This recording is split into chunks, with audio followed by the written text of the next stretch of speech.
Bienvenidos. No olviden suscribirse a este canal. En él podrán encontrar listas de reproducción de programación para niños, animación digital, efectos visuales, videojuegos en 2D, videojuegos en 3D, control de procesos industriales, control de escenarios, control de animatronics, pensamiento lógico, programación para Arduino, programación en Visual C#, álgebra superior, álgebra lineal, pero como para niños, facilísima, seguridad en redes, sistemas operativos, metodología de la investigación, configuración de computadoras y mucho más. Bienvenidos. Sistemas de cómputo. Vamos a comenzar por entender lo que son los sistemas de cómputo. ¿Qué es un sistema de cómputo en la actualidad? En la actualidad el sistema de cómputo está estructurado por tres áreas fundamentales. La primera es el hardware, la segunda es el software y la tercera es el humanware. El hardware es todos los componentes físicos, electrónicos de la computadora y está conformado por dos tipos de hardware. Uno es el CPU y otros son los periféricos. Vamos a definir cada uno de estos enseguida. Software. El software está estructurado por tres tipos de software que existen en la actualidad, no hay más. Son los lenguajes de programación, los sistemas operativos y el software de aplicaciones. El humanware está estructurado por tres tipos de humanware para el uso de los equipos de cómputo. El primero son los desarrolladores, el segundo son los administradores, ¿sí?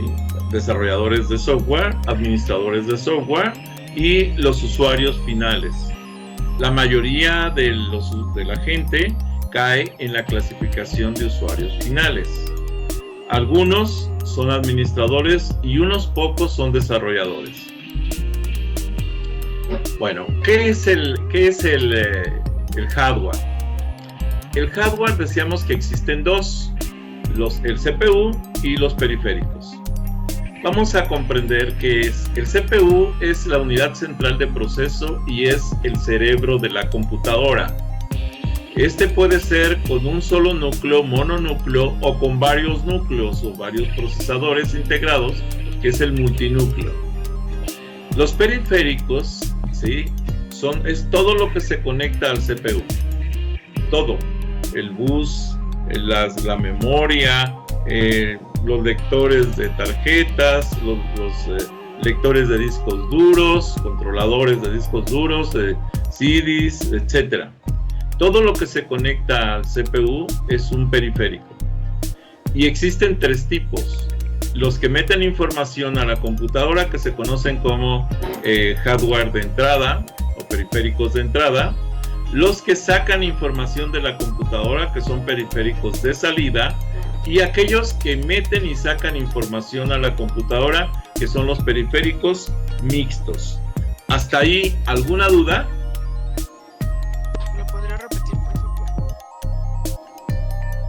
Muy bien.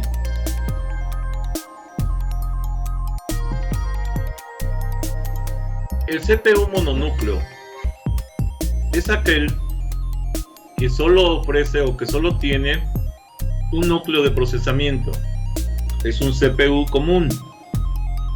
Mientras que los multinúcleos, que son nueva generación, tienen varios procesadores que van a estar procesando, valga la redundancia, cosas independientemente. O sea, cada uno de ellos procesa independientemente a los demás. Esto hace que un solo procesador, en este caso con 8 núcleos, pueda tener 8 procesos ejecutándose al mismo tiempo, y por eso es que la aceleración del proceso se hace mucho mayor.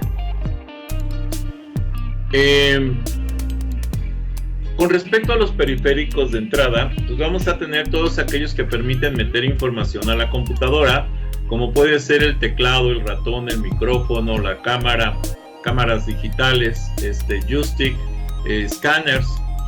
Los mixtos de entrada y salida, que pueden meter y sacar información, como pueden ser las memorias, monitores touch táctiles, las multifuncionales que funcionan tanto como impresoras como escáneres, los equipos para realidad virtual o realidad aumentada, los CDs y DVDs, pero que son de escritura, los rewriters, discos duros, las memorias de todo tipo, ¿no? Y los discos, incluso versiones viejitas de discos que también sirven para meter y sacar información. Y los de salida, que solamente sirven para sacar información, como son los monitores, los plotters para impresión de planos, las impresoras que no son multifuncionales, las bocinas, ¿sí? Los videoproyectores, estos son de salida. Aquí tenemos entonces equipos de cómputo que podemos utilizar estos periféricos para muchas funciones. Y vamos, todo esto tiene mucho que ver con la multimedia y por tanto con los efectos, con lo que es animación y efectos visuales. Con respecto a lo que es el software, decíamos que tenemos lenguajes de programación, en donde podemos encontrar C, Java, C#, Python, Visual Basic, Perl, JavaScript. Bueno, todos estos son lenguajes que permiten desarrollar software. Necesito que aceptes algunas Entonces, este software nos permite desarrollar otro software, porque son lenguajes de programación.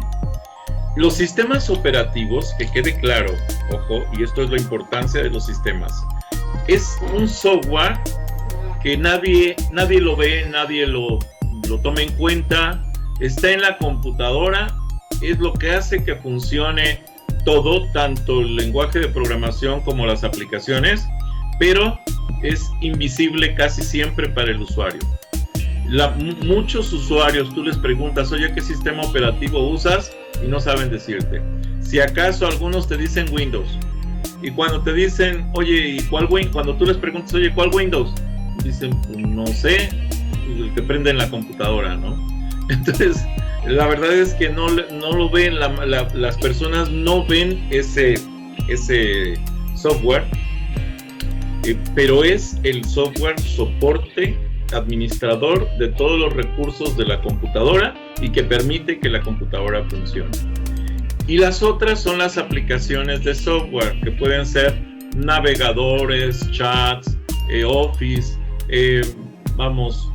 las vacunas, cualquier tipo de software, software de diseño como Maya, After Effects, o sea, cualquier de modelado, cualquier tipo de software que utilicemos, ¿sí? Reproductores multimedia, son aplicaciones, ¿sí? El software que utilizamos directamente para ejecutar, para ver algún detalle, algún modelado, algún video, para escuchar alguna música. Todo ese software son software de aplicación. Bien. ¿Qué es entonces el humanware? El humanware son las personas que están en contacto con los equipos de cómputo. Y entonces decíamos que tenemos los desarrolladores que utilizan los lenguajes de programación para el desarrollo de nuevos software. Esto por eso se les conoce como desarrolladores. Los administradores que utilizan el software que crean los desarrolladores para administrar los recursos y proporcionar servicios a el otro tipo de humanware, que son los usuarios finales. Los usuarios finales reciben ese software, lo usan, pero en realidad no saben administrarlo y tampoco saben desarrollar, solamente lo usan, que les gusta ver la película ahí, que les gusta escuchar el sonido, que les gusta ver algunos efectos, movimientos y demás. Son precisamente los usuarios finales del uso de software y son parte del humanware que conforman los sistemas de cómputo. Para entender cómo funciona todo este esquema, vamos a tratar de comprender esta estructura.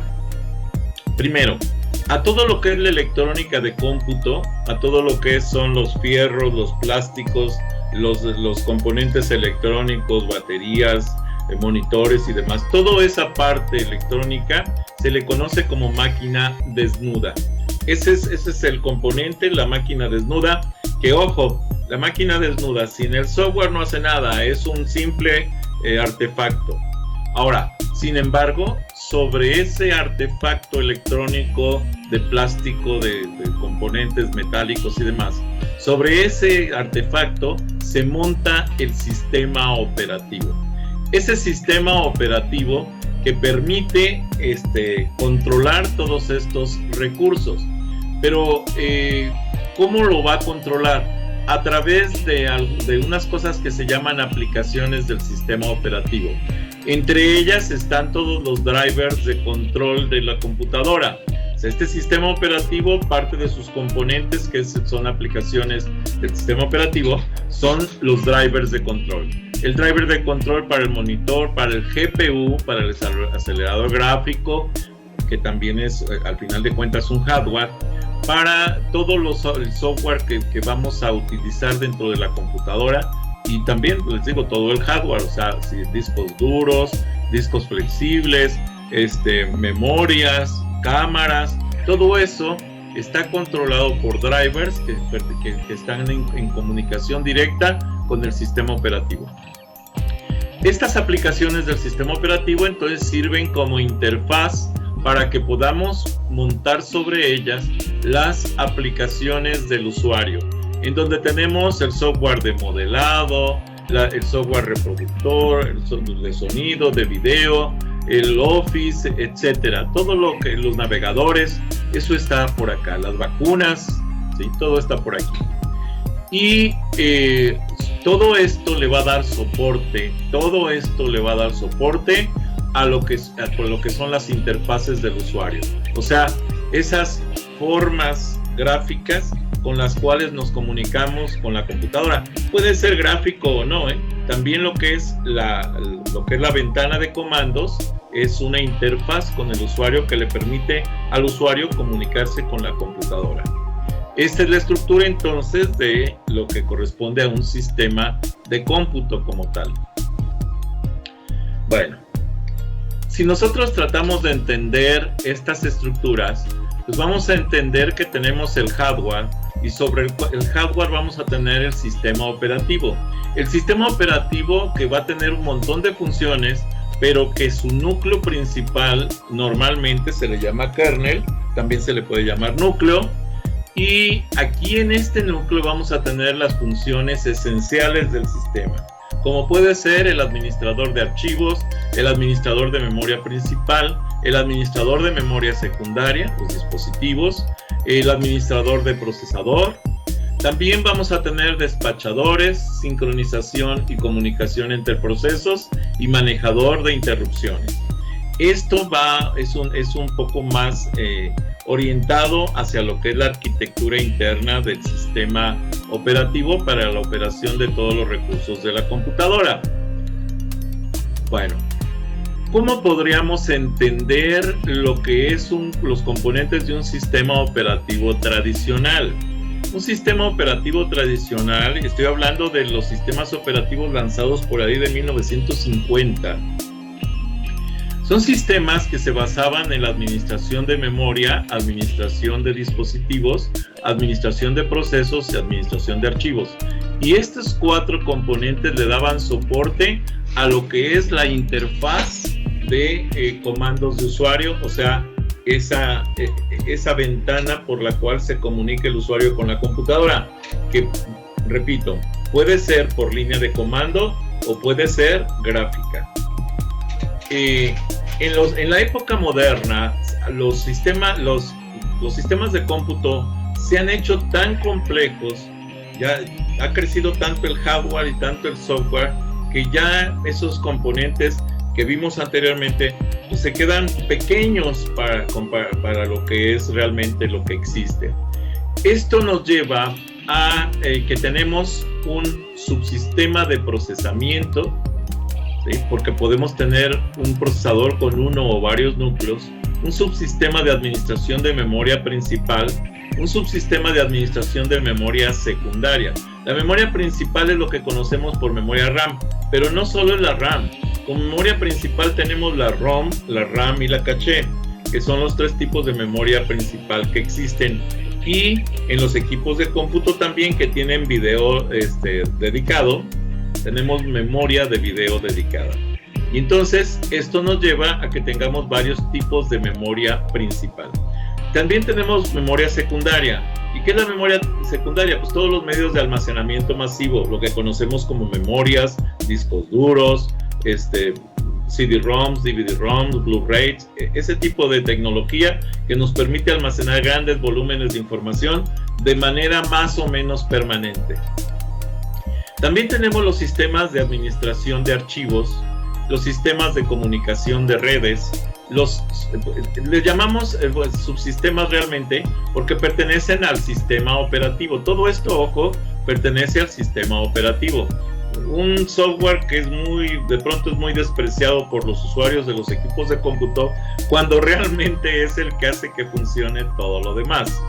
El subsistema de comunicación de red, que es un sistema precisamente que permite las comunicaciones, el subsistema de administración de dispositivos, que aquí controla todo lo que tú puedas conectar, sensores de temperatura, humedad, luminosidad, color, etcétera. Incluso para manejo de escenarios, pues es fundamental el subsistema de administración de dispositivos. Los subsistemas de protección, ¿sí? Que son las vacunas, los antivirus, etcétera. Bueno, los firewalls, esos son sistemas de protección. Los subsistemas de administración de usuarios, que es donde están nuestras cuentas, nuestros perfiles, todas las características. Todo esto que está aquí, todos estos subsistemas, le dan soporte al sistema de comunicación con el usuario, que en la actualidad existen dos tipos básicos: los sistemas de comunicación gráficos y los sistemas de comunicación por línea de comando también. Entonces eso es lo que está aquí, y el usuario, nosotros nos comunicamos con los equipos de cómputo a través de estos. Y vamos a hacer uso de todo esto. Muy bien, ahora, un subsistema de procesamiento. Un proceso necesita ciertos recursos, incluyendo tiempo de CPU, memoria, archivos y dispositivos de entrada y salida para lograr sus tareas. El responsable de las actividades en la administración de procesos, pues es la creación de procesos y borrado de procesos y la suspensión de los procesos y resumen de los mismos. Son formas de trabajo. Los mecanismos de sincronización de procesos y comunicación entre procesos son formas en las que trabajan los procesadores con los diferentes equipos de cómputo. Si nosotros nos vamos al subsistema de la administración de memoria principal, que es una memoria temporal, es una memoria volátil, se le llama.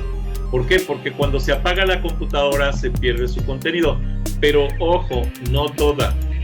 Si nosotros hablamos de ROMs, la memoria ROM, que es una memoria solo de lectura y que normalmente se utiliza solamente para el arranque de la computadora y el control y algún hardware, se basa en programas que están pregrabados o grabados dentro de los componentes electrónicos y que no se borran, pero solamente sirven en instantes, en momentos, para lo que es el control del hardware de la computadora.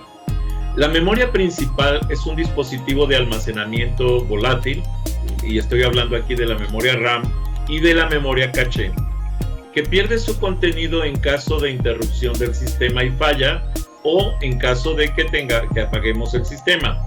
Es un repositorio de datos de rápido acceso compartido por el CPU y los dispositivos de entrada y salida.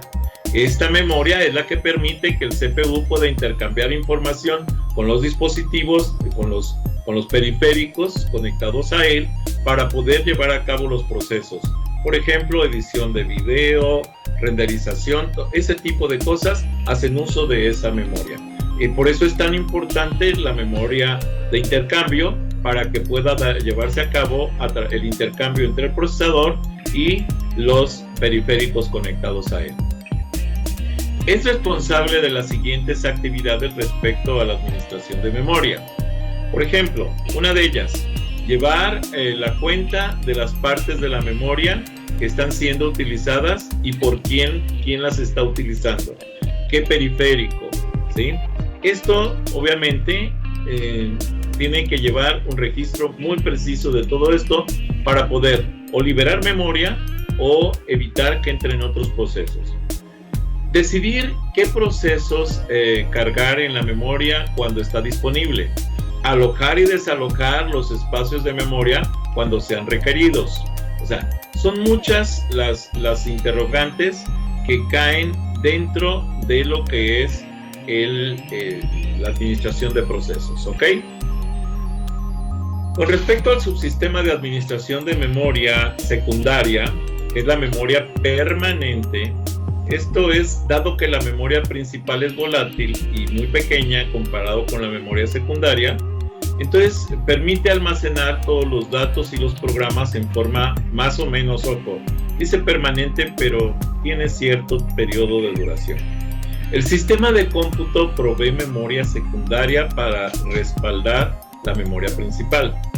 Hago la aclaración de que si nosotros almacenamos en un CD o en un DVD, obviamente esa va a tener un tiempo mucho más prolongado de vida que si lo almacenamos en un medio de almacenamiento magnético, como puede ser un disco duro o una memoria USB, por ejemplo. Esta memoria de almacenamiento secundario o de almacenamiento permanente, como se le conoce, es responsable de las siguientes actividades respecto a la administración. Esto es, administración del espacio de memoria libre, alojamiento de memoria y planificación del disco. En el disco duro, que es una memoria permanente, tiene la característica de que permite que la información se vaya guardando de la memoria principal a esa parte del disco duro y que funcione una parte de ese disco duro como memoria de intercambio para que libere procesos por parte del sistema operativo, y esto agiliza los procesos de los equipos de cómputo.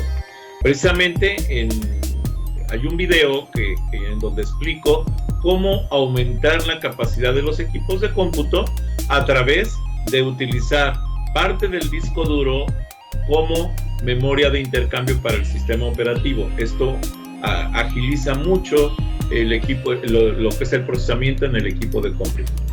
Con respecto a lo que son los subsistemas de administración de archivos, un archivo es una colección de información relacionada definida por su creador. Comúnmente los archivos representan programas en formato fuente y objeto y datos. Estos se almacenan normalmente, de hecho los archivos son un almacén de lo que es software, pero en memoria secundaria. Cuando está guardado en memoria secundaria se conoce como archivo. Cuando está cargado a memoria principal se conoce como proceso o tarea. Esas son las diferencias que existen. Lo que es el manejador de archivos es responsable de las actividades siguientes con respecto precisamente a la administración de estos.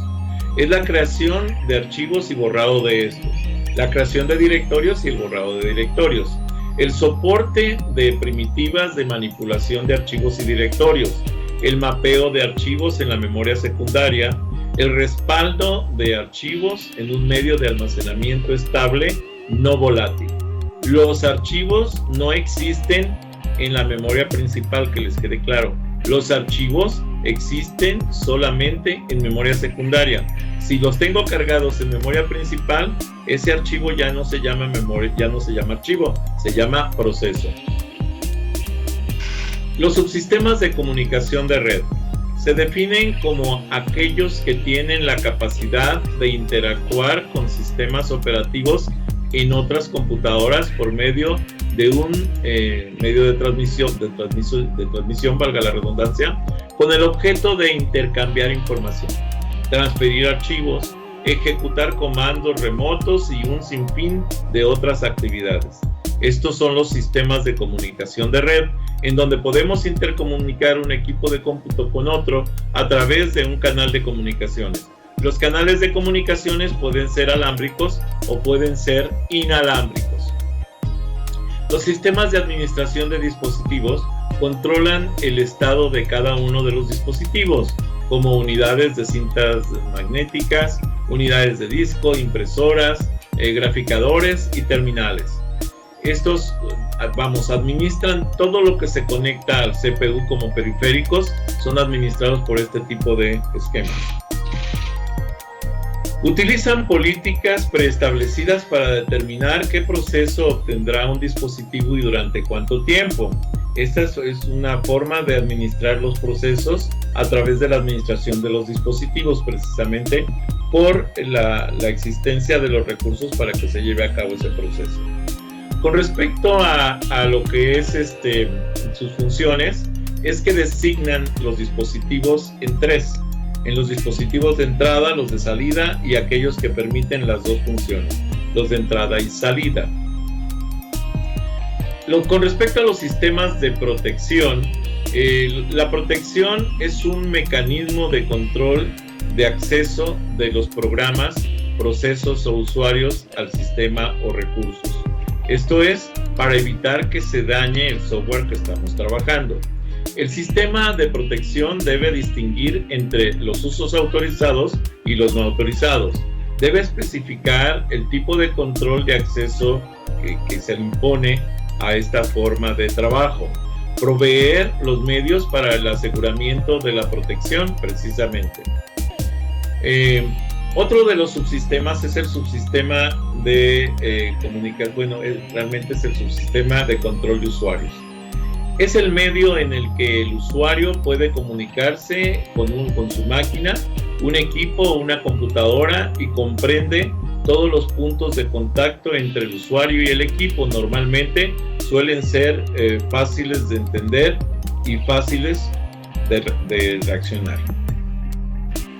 Los subsistemas de administración de usuarios es la parte en donde existen las cuentas de usuario precisamente y permite definir qué usuarios tendrán acceso a la plataforma y además qué características va a tener el acceso de esos usuarios en el equipo de cómputo.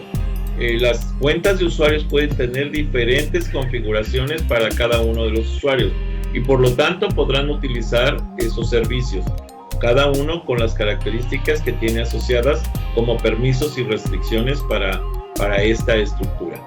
Para la gestión de las cuentas del sistema se utilizan servicios de directorio.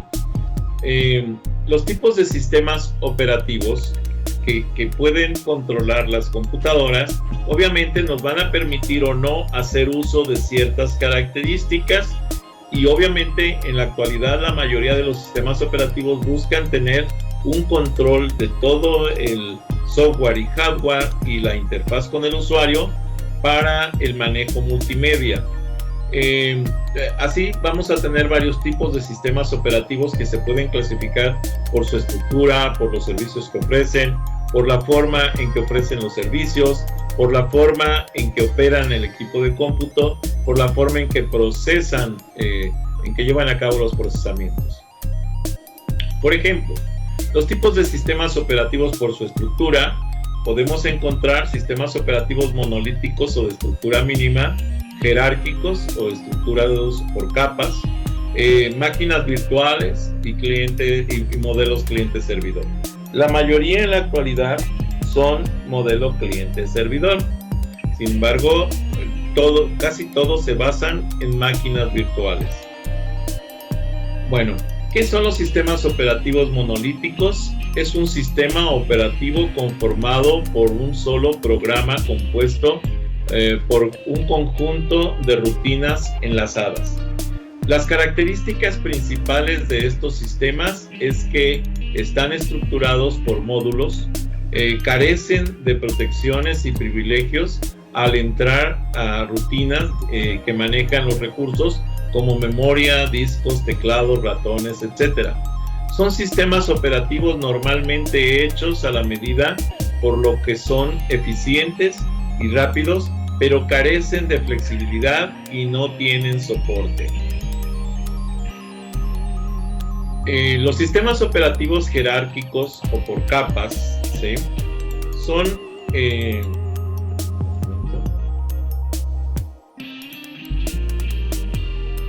los sistemas operativos jerárquicos o por capas tienen una mayor organización del software, donde una parte del sistema contiene subpartes, y por eso se conocen capas. Así tenemos la gestión del CPU, la gestión de los componentes de entrada y salida, la gestión de la memoria, la gestión de la información. Recuerden que aquí tenemos otra, que es los intérpretes de comandos, las aplicaciones de usuarios, el spool, que son las colas de atención a los diferentes procesos, y todo esto conforma precisamente el sistema operativo. Y tenemos capas, capa 0, capa 1, capa 2, capa, etcétera. Son diferentes capas que se van distribuyendo en el sistema operativo. Las características principales son el núcleo, que conforma las partes más internas del sistema y que estarán más protegidas de las partes externas, esta parte del núcleo. Y las capas más internas del sistema también tienen mayores privilegios que las externas para el uso de recursos. O sea, estas capas internas van a tener mayores privilegios que las capas más externas del sistema. ¿Qué es una máquina virtual? Una máquina virtual, es un componente lógico de un sistema operativo y permite integrar distintos sistemas operativos, dando la sensación de que en el equipo de cómputo, ¿sí? Dame un momento.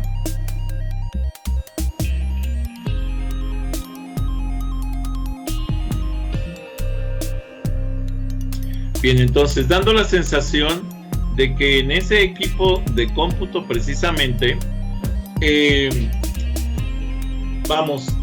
permite, bueno, hay varias máquinas diferentes. O sea, yo en una máquina virtual puedo tener el sistema operativo A, en otra máquina virtual puedo tener el sistema operativo B. Cada uno de estos administra diferentes componentes de mi hardware y los puedo hacer funcionar más o menos al mismo tiempo. ¿Cuál es el problema de las máquinas virtuales? Que comparten recursos, y si yo tengo varios componentes o administradores de diferentes periféricos, de pronto esa compartición de recursos puede hacer que mi sistema se vea alentizar, se ralentice. Las características principales es que cada máquina virtual se puede ejecutar, en cada máquina se puede ejecutar un sistema, lo que les comentaba, pero distribuye los recursos de las máquinas virtuales en ejecución. Eso es fundamental. O sea, cada vez que yo voy a utilizar una máquina virtual para el control de un proceso, el control de un periférico, voy a hacer más lento la ejecución de mi sistema, porque voy a quitar recursos a mi sistema operativo padre para dárselo a un sistema operativo virtual.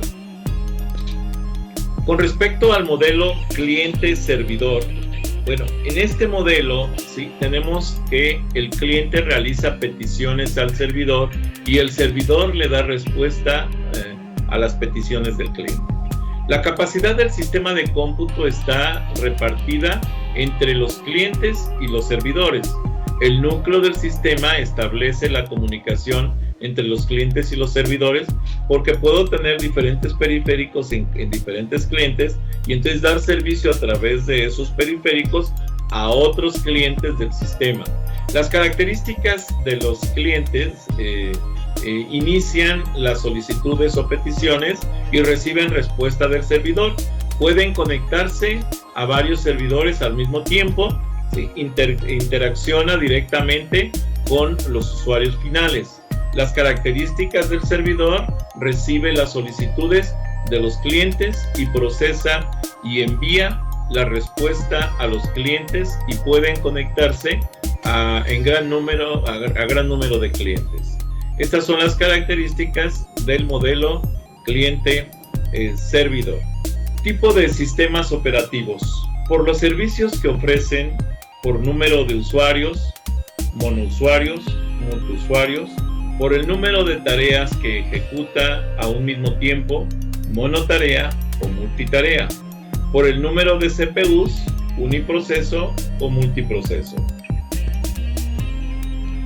Un sistema monousuario es muy simple y todos los dispositivos de entrada y salida y de control dependen de la tarea que se está utilizando por el único usuario que tiene derecho a usar ese sistema. La mayoría de los sistemas operativos de Microsoft en sus versiones Home Edition corresponden a los sistemas operativos monousuarios. Por lo tanto, si yo quiero tener un sistema operativo que me permita trabajar con varios usuarios, entonces no voy a utilizar una versión Home Edition. Probablemente tenga que utilizar una versión profesional o una versión Enterprise de lo que son las versiones de los sistemas operativos de Microsoft para tener el acceso de múltiples usuarios. Multiusuario, ¿sí? La mayoría de los multiusuarios son sistemas operativos que pueden atender a la vez a 2 o más usuarios y comparten los mismos recursos bajo un esquema de tiempo compartido. Entre los más utilizados para esta estructura están los Unix, los Linux, los MacOS y los Windows, pero en sus modalidades server o las versiones de los nuevos Windows de profesionales. Los sistemas operativos monotarea son los sistemas operativos más antiguos y solo pueden ejecutar las tareas de una en una y en secuencia. El ejemplo más conocido de los sistemas de este tipo es el conocido DOS, Sistema Operativo de Discos. Todavía en algunos equipos, por ejemplo de bordado, de soldadura, de remaches, en la industria están funcionando. Los sistemas operativos multitarea. La mayoría de los sistemas operativos actuales son multitarea y permiten realizar varias tareas o procesos al mismo tiempo. Pueden tener varias tareas en la memoria principal de tal modo que cada una de estas está usando un procesador, ¿sí? O un procesador que puede ser compartido o distinto al mismo tiempo en máquinas con varios procesadores o núcleos. Ojo, para poder cargar una tarea normalmente en memoria principal se utilizan dos esquemas de manejo de memoria. Uno que es el manejo de la paginación y el otro que es el manejo de la segmentación. Son los dos esquemas de trabajo de administración de memoria que se utilizan en los sistemas operativos para la carga de multitareas. Las características principales es que mejoran la productividad del equipo de cómputo y hacen más eficiente la utilización de los recursos. Normalmente pueden trabajar múltiples usuarios y requieren la validación de los usuarios para la seguridad y la protección del sistema. Normalmente tienen varios programas o procesos activos compitiendo por los recursos en el sistema de cómputo, como procesadores de memoria, dispositivos, periféricos, etc. Bueno, continuamos con este análisis. Los sistemas operativos, decíamos, ahora los uniproceso, son sistemas operativos capaces de ejecutar solamente un proceso a la vez en los sistemas de cómputo. Son sistemas operativos muy antiguos y se utilizan para ejecutar secuencias de procesos. Esencialmente son sistemas como DOS o como MacOS. Son ya sistemas operativos antiguos. Los sistemas operativos multiproceso, entonces, son sistemas operativos capaces de administrar varios CPUs o varios núcleos en un procesador multinúcleo para ejecutar varios procesos al mismo tiempo. En la distribución simétrica, los procesos o parte de los procesos, los llamados threads o hilos de programación, son enviados indistintamente a cualquiera de los procesos o núcleos disponibles, buscando una mejor distribución y equilibrio de la carga de trabajo. Ojo, estos sistemas ya son utilizados frecuentemente para lo que se conoce como granjas de rendereo, ¿sí? Como clusters o conjuntos de computadoras interconectadas a través de redes para lograr los multiprocesamientos en paralelo o en serie.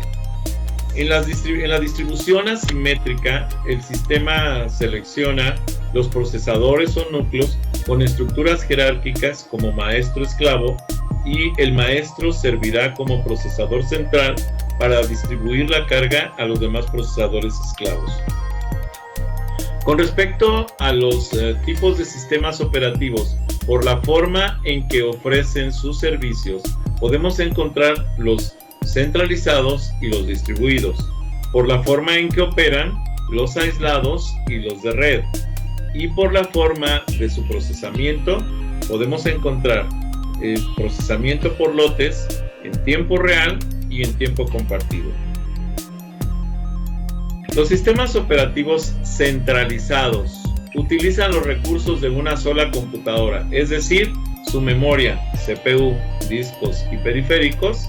Respecto al hardware, podemos decir que se suele tratar de un computador caro y de gran potencia, con terminales alfanuméricas directamente conectadas.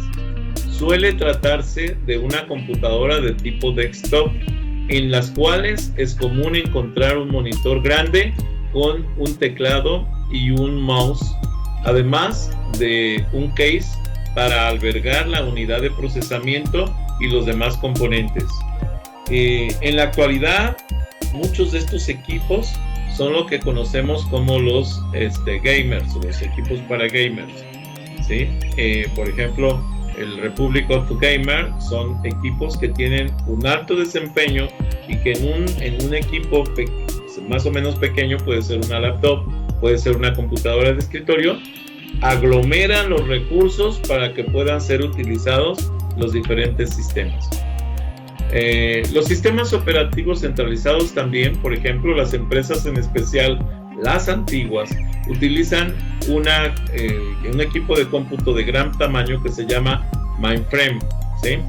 o granja de control o granja principal.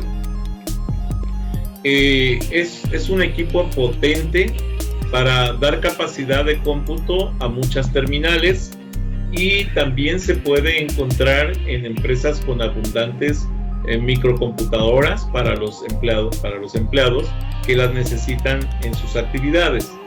Uno de los primeros modelos de ordenadores interconectados fue el modelo centralizado, donde todos los procesamientos de la organización se llevaban a cabo en una sola computadora central de gran capacidad, normalmente llamada mainframe, y los usuarios empleaban sencillos ordenadores personales, lo que se conocía como terminales tontas, que realmente no tenían un sistema de procesamiento distribuido, sino que estaba todo centralizado en un equipo de cómputo. Con respecto a los sistemas operativos distribuidos, estos sistemas sí son capaces de distribuir trabajos, tareas o procesos entre los conjuntos de procesadores. Este es un equipo está distribuido el trabajo en diferentes equipos. Existen dos estructuras de sistemas distribuidos: los sistemas fuertemente acoplados, que se conocen como sistemas de procesamiento en paralelo, y los sistemas débilmente acoplados, que se conocen como sistemas de procesamiento en serie. Los procesadores comparten, en el sistema fuertemente acoplado, los procesadores comparten memoria, comparten el reloj general, el reloj global, y los tiempos de acceso se fijan similares a todos los procesadores. Mientras que en los procesadores débilmente acoplados, los procesadores no comparten memoria ni reloj, y cada uno cuenta con su memoria local, con su reloj local y con un tiempo de operación específico, y normalmente se busca que en ambos casos estén sincronizados los cronómetros o relojes de cada uno de los sistemas o equipos de cómputo interconectados. Los sistemas operativos aislados, que en la actualidad ya son muy raros que existan, son aquellos que no tienen comunicación con otros ordenadores o con otros componentes electrónicos o hardware fuera de su entorno centralizado. Todo lo que puede hacer, ya sea por acción de hardware o software, es con base en los componentes como equipo de cómputo y no tiene interconexión con ningún dispositivo de red u otro equipo de cómputo. Sin embargo, los sistemas operativos de red, que son la mayoría en la actualidad, si no es que todos, permite que varios nodos o computadoras de una red puedan unirse a través de algún medio de comunicación, ya sea un medio de comunicación físico o un medio de comunicación como es un cable, que puede ser cobre, fibra óptica, etcétera, o un medio de comunicación inalámbrico, con el propósito de poder compartir los diferentes recursos y la información. Los sistemas operativos por lotes. Estos sistemas operativos procesan una gran cantidad de trabajos con poca o ninguna interacción con los usuarios y los procesos, y los programas en ejecución. Hago la aclaración, por ejemplo, la mayoría de los equipos que se lanzan al espacio, robots, los satélites, trabajan la mayoría en sistemas operativos de este tipo o con procesos de este tipo. ¿Por qué? Porque ya están perfectamente predefinidos, y sobre todo en aquellos equipos que tienen que reaccionar a través de sus sensores a un estímulo del medio, no van a esperar a que el usuario le mande una señal para contestar o para hacer una acción específica. Lo mismo, por ejemplo, un sistema de control de hospitales no puede depender de que el que esté a cargo del sistema le diga si sí hacer una actividad o no, porque pues ahí depende la vida humana de sus acciones. Debe de tener los sensores necesarios para que cuando detecte alguna actividad que pueda poner en riesgo la vida de un ser humano, haga las correcciones correspondientes para evitar ese tipo de cosas. Las características principales de los sistemas operativos por lotes son: el programa, los datos y los ordenadores son enviadas al sistema al mismo tiempo para su ejecución. El procesador es mejor utilizado, ya que casi no hay interacción con el usuario, pues no está en espera de recibir información, sino que ya tiene la información ahí y la va procesando de manera continua. Es conveniente para programas que utilizan tiempos prolongados de ejecución. Con respecto a los sistemas operativos en tiempo real, el factor principal de estos sistemas operativos son los procesos y no el usuario. Tiene tiempos de respuesta muy rápidos, puede ejecutar miles de procesos por segundo sin perder ninguno. Presenta poco movimiento de programas, son utilizados para control de tráfico aéreo, por ejemplo. Es en tiempo real, porque imagínense que van dos aviones en el mismo nivel y en ruta de colisión, pues tiene que responder inmediatamente, no puede dejar pasar el tiempo. La bolsa de valores, en donde ya saben que un segundo puede hacer la diferencia entre el éxito o el fracaso de una transacción de movimiento de acciones. Control de trenes, telecomunicaciones, sistemas de fabricación integrada y control de edificios inteligentes, entre otros. Imagínense un edificio inteligente que tiene, no sé, un sótano de 10 pisos. En el último nivel, el nivel más bajo, si tuviera una saturación de CO2 por algún evento y no hubiera la forma del sistema de bombeo de aire, pues podría matar a toda la gente que estuviera en ese piso. Algunos de los ejemplos de estos sistemas son el Spectra, el INSOS, el VxWorks y el más conocido es Solaris. El sistema operativo de tiempo compartido operan de manera transparente, simulan que el sistema y sus recursos son para cada usuario.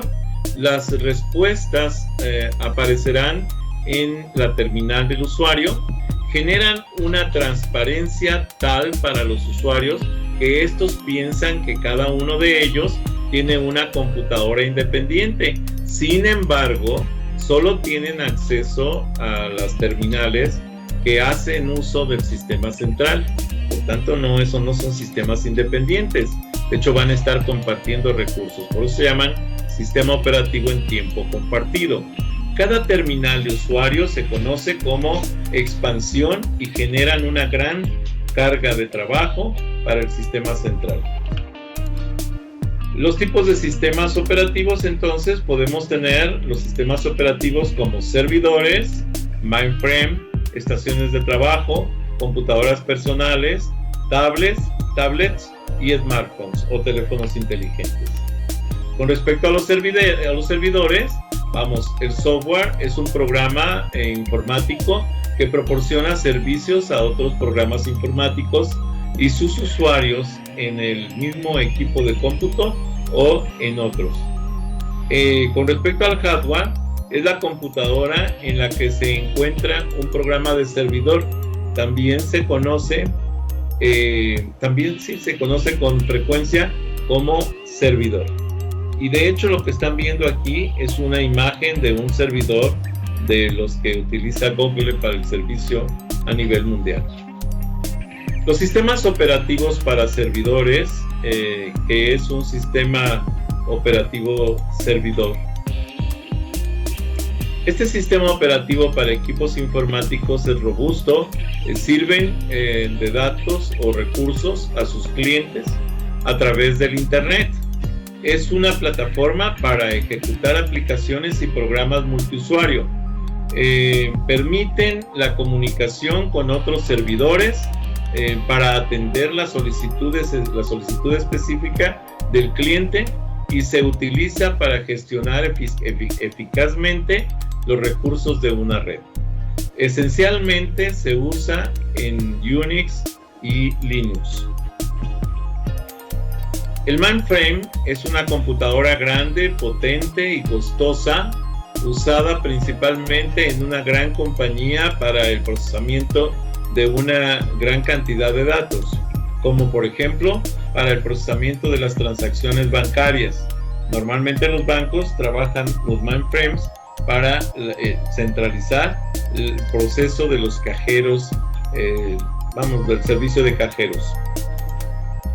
El sistema de computación utilizado en empresas para almacenar bases de datos comerciales, servidores de transacciones, como los bancos, por ejemplo, aplicaciones que puedo consultar en línea para hacer alguna cosa. Por ejemplo, el Microsoft Teams es una aplicación que se ejecuta en un servidor central y que nosotros hacemos uso de ella a través de la interfaz correspondiente. Que se requiere alta seguridad y disponibilidad que normalmente no se encuentra en máquinas de menor escala. Bueno, los sistemas operativos para mainframes son el ZOS, el sistema operativo de computadoras centrales de IBM. Esencialmente son los más conocidos. Las estaciones de trabajo. Las estaciones de trabajo es un computador de altas prestaciones destinado para trabajo técnico o científico. En una red de computadoras, es una computadora que facilita a los usuarios el acceso a los servidores y periféricos de la red. Los sistemas operativos para estaciones de trabajo, los diferentes tipos de estaciones de trabajo que se encuentran en el mercado, funcionan bajo versiones Unix que pueden cambiar según el tipo de máquinas y podemos mencionar entre las versiones más comunes las siguientes. Linux, disponible para la familia x86, las estaciones ahora Alpha de digital, estaciones Spark de Sun, estas son de Linux, y Sun OS.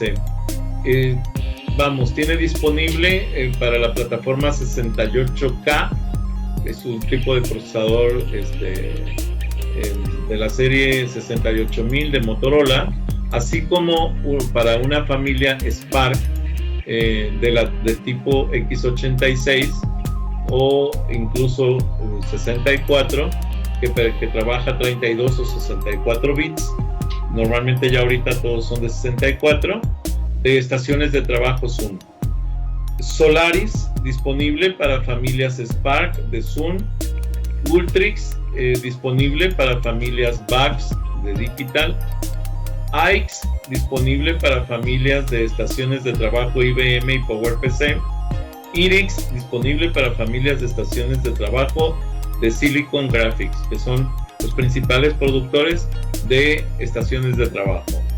Con respecto a las computadoras personales, tenemos la microcomputadora diseñada en principio para ser utilizada por una sola persona.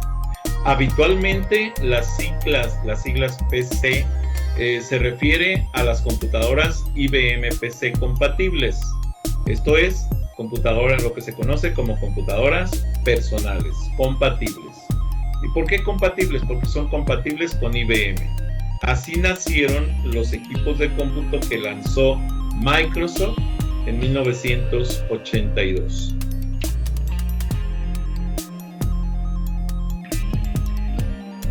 Los sistemas operativos para computadoras personales, ¿sí?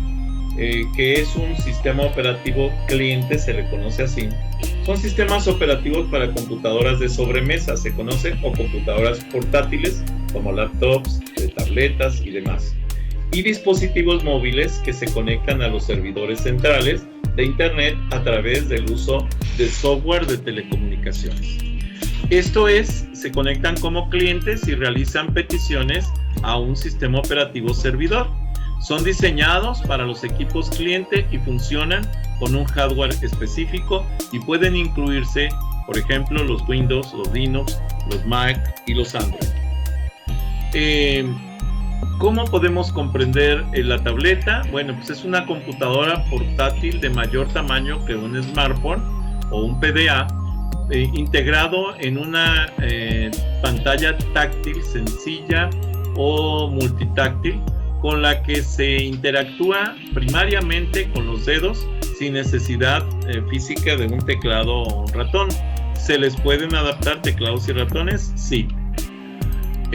Con respecto a los sistemas operativos para las tablets, podemos encontrar los GTA, los AMD, los televisor 8K, el serie, estos son sistemas operativos que se utilizaron incluso para juegos de control, que en realidad, como de sistemas de vampiros se llamaba, pero de hecho es un juego que funciona en un momento dado para controlar las características del sistema.